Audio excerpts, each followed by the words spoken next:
it's Emma. I know this video is, first of all, it's really late. I read this book way back in December, and also I haven't uploaded any videos lately because March was really busy with school, and then April I was busy because my sister was here. So now it's finally, everything is all done. It's the summer. I just have part-time work, so I should be able to upload a lot more videos this summer. I'm hoping to do at least, you know, 1 or 2 videos each week, but don't hold me to that. So anyway, today I have a short spoiler-free book review on Daughter of Smoke and Bone by Laini Taylor.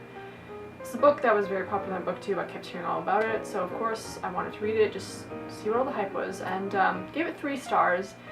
Before I get into it, it is about a girl named Karu. She lives kind of a double life. She is an art student in Prague, on one hand, and then on the other, she kind of works for these mystical creatures from another world, and within Earth, there are portals to this world, and it's a world where you can make wishes and they come true, like using teeth or something. It's kind of a weird thing, and you know, there's magic and just all kinds of other strangeness. And so she's part of this world, and you kind of learn about why she's part of it, how she became part of it. So first of all, I absolutely love the cover. This is definitely the one thing that I love the most about this book. I love the way it looks. I also really love the way it feels. It just feels really cool. But I really love it. I just think it's so awesome. So I really like this entire series. Their covers kind of follow the same similar pattern. I don't know. So one thing I really liked about the book was the cover. But the actual story itself and the book itself, not so much. At first I really quite liked it. I really enjoyed the opening setting.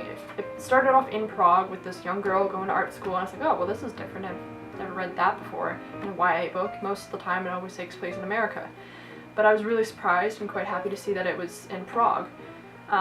Especially since that is a place that I really want to go to someday. And I was pleased that it was in third-person point of view and not first-person. So third-person allowed the author to go back and forth between a few different characters. Like, you don't just have Karu's point of view for the entire book. It switches back and forth with a few other people. She is the main one, but you get a taste of other characters' point of view, which is always nice. But gradually throughout the book, I was kind of becoming a bit annoyed with it and bored. The writing was mediocre. It wasn't like great or anything. It was adequate to tell a story, but it wasn't brilliant or anything like that. And that wasn't my issue really. It was more so the story itself.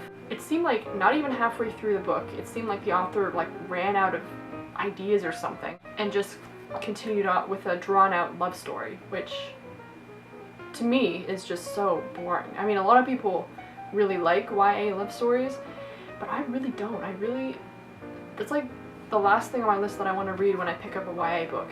Like, I much prefer the more mystery and adventure side of it, and yes, romance is kind of okay now and then, but I really hate when I'm reading a story and it seems like, oh, this is gonna be pretty cool, this is pretty awesome, and then I get like halfway through it, I'm just like, okay, is this romance now? And then like for the rest of the book it's just a romance story. So that's kind of what it was for like the second half of the book, especially the last quarter of it. It was just really drawn out, this whole backstory to this love romance story thing, which yeah, I found really boring. Also, it was very predictable. Like, I already knew what was happening, but it took so long for the author to tell me it. I was just like, oh my god, like, is this it? Like, I was waiting for it to get back to the action, to the other plot line with the whole mysterious, the black handprints being left everywhere on the doors and stuff, and that's not a spoiler. I'm pretty sure that says that on Goodreads. The main plot line with this is that all of a sudden there's like these black handprints that are being left on all the portals, which of all the doorways that lead to this other world. So it's kind of a sign of like this imminent war is coming between